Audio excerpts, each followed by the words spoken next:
قال رسول اللہ صلی اللہ علیہ وسلم الکبائر الاشراک باللہ وعقوق الوالدین وقتل النفس والیمین الغموس۔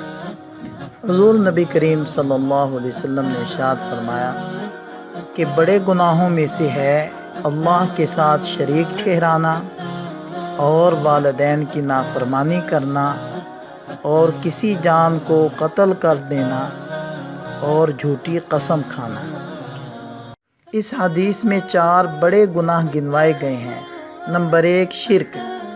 قرآن کریم میں اسے ظلم عظیم قرار دیا گیا ہے۔ نمبر 2 والدین کی نافرمانی۔ یہ بہت ہی محتاط اور محترم رشتہ ہے۔ ہماری کوشش ہونی چاہیے کہ ہاتھ اور زبان سے ان کو تکلیف نہ پہنچائیں، جان و مال سے ان کی مدد کریں، جب وہ بلائیں تو ہم حاضر ہو جائیں۔ نمبر 3 قتل النفس، یعنی کسی کو ناحق قتل کرنا بہت بڑا گناہ ہے۔ حدیث پاک میں ہے کہ قیامت کے دن قاتل کی پیشانی پر لکھا ہوگا کہ یہ اللہ کی رحمت سے دور ہے۔ اور چوتھے نمبر پر یمین الغموس۔ غموس کے معنی ڈھانپ لینا۔